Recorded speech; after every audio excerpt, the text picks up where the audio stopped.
ઈડરમાં ભારે વરસાદ વરસ્યો અને નીચાણવાળા વિસ્તારોમાં પાણી ભરાઈ જવાની સમસ્યા સર્જાય છે।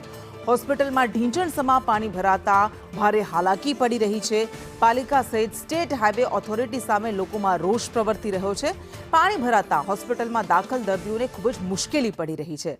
કમ્પાઉન્ડ સહિત અંદરના ભાગે કેડસમા પાણી ભરાઈ ગયા છે। તો આ દ્રશ્યો આપને બતાવી રહ્યા છે। આ સાબરકાંઠાના ઈડરના દ્રશ્યો છે। વરસાદ વરસ્યો અને તેના કારણે ઠેર ઠેર પાણી ભરાઈ જવાની સમસ્યા સર્જાઈ છે। ઈડરમાં આવેલી આત્મવલ્લભ હોસ્પિટલના પરિસરમાં પણ પાણી ભરાઈ ગયા અને એટલું જ નહીં, હોસ્પિટલની અંદર પણ પાણી ભરાઈ ગયા, જેના કારણે જે દર્દીઓને દાખલ કરવામાં આવ્યા છે તેમને તેમના સગાને ખૂબ જ મુશ્કેલીનો સામનો કરવો પડી રહ્યો છે। ઠેર ઠેર પાણી ભરાઈ જવાની સમસ્યા સર્જાય છે। ડૂબી ગયા છે। આજે લગભગ 25 જેટલા આંખોના ઓપરેશન મફત જે કરીએ છીએ દરરોજ તે આવેલા છે, એમને પરત મોકલવા પડ્યા છે। હોસ્પિટલમાં કોઈ પણ પ્રકારની સેવાઓ અમે અત્યારે હાલ આપી શકતા નથી। આ વરસાદી પાણીના નિકાલના સમસ્યા માટે છેલ્લા ઓછામાં ઓછા 5-10 વર્ષથી લેખિતમાં પણ દર વખતે એની રજૂઆત કરેલી છે સરકારના સક્ષમ અધિકારી સમક્ષ, પણ અત્યાર સુધીમાં પાણીના નિકાલની કોઈ વ્યવસ્થા થઈ શકી નથી।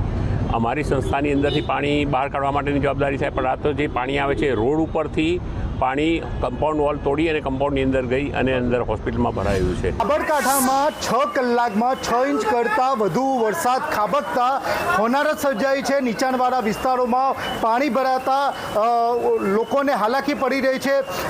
ઈડર હિંમતનગર હાઈવે ઉપર જે આવેલી આત્મવલ્લભ ટ્રસ્ટ હોસ્પિટલ છે તેમાં પાણી ભરાયા છે। રોડ રસ્તા ઉપર જે આવવાનું પાર્કિંગ એરિયા હોય કે આખું કમ્પાઉન્ડ એરિયા હોય, ઢીંચણસમાં પાણી ભરાયા છે। સાથોસાથ જે હોસ્પિટલના અંદર જે લેબ ટેકનિશિયન માટે વપરાતી હોય, હોસ્પિટલમાં દાખલ કરવામાં આવતી હોય, તે તમામ જગ્યાએ પાણી ભરાયા છે। તમે જોઈ શકો છો કે આ જે દર્દી જ્યારે પ્રથમ આવતા હોય તે જગ્યાએ તેને ત્યારબાદ અંદર જે લેબથી માંડીને દરેક જે બ્લડથી માંડીને જે તપાસ માટે થતી હોય તેને એક કમર સુધી પાણી ભરાઈ ગયા છે। આ સૌથી મોટી બાબત છે।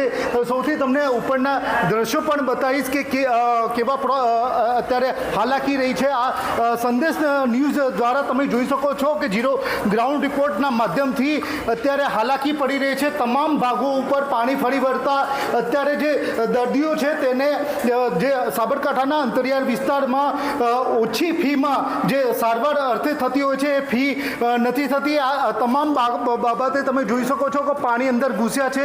જે લેબથી માંડીને અંદર જે પાર્કિંગ એરિયા પાણી ઘૂસી જતા તમામ હાલાકી પડી રહી છે। સાથોસાથ આ જે લેબનો જે વિભાગ છે, લેબની અંદરના ભાગમાં પાણી અંદરના ભાગમાં ઘૂસી જતા મોટી હાલાકી પડી રહી છે। સાથોસાથ જે અવારનવાર રજૂઆત કરવા છતાં કોઈ જોવા નથી મળી। તમામ જે ફર્નિચર હોય, લેબના સામાન હોય, તમામ પાણી ફર્નિચર સાથે સાથે તમામ જે ચીજ વસ્તુઓ છે તે પલટી જવામાં આવી છે। મોટું નુકસાન થવા આવ્યું છે। સાથે સાથે તમે જોઈ શકો છો જે લેબના જે મશીનો છે, જે મોંઘા મશીનો આવતા હોય છે તે પણ પાણીમાં ગરકાવ થવાથી ખરાબ થયા છે। અને આ તમામ વસ્તુમાં જે દાખલ છે તેમને ફર્સ્ટ ફ્લોરથી સેકન્ડ ફ્લોરમાં અત્યારે મુકાયા છે। જો હજી પણ વરસાદ પડે તો ઈડર તમામ અત્યારે હાલાકી ભોગવી રહ્યું છે। સાથે સાથ નીચાણવાળા વિસ્તારોમાં જે દુકાનો આવેલી છે, રોડ રસ્તામાં પાણીમાં ગરકાવ પણ થયો હતો। હાલમાં જે દર્દીઓને મોટી અગવડ પડી રહી છે, જે સગવડ આપવા માટેની જે વ્યવસ્થા કરવામાં આવતી હોય ટ્રસ્ટ દ્વારા, પણ હાલમાં જે પાણી ભરાતા મુશ્કેલી સર્જાય છે।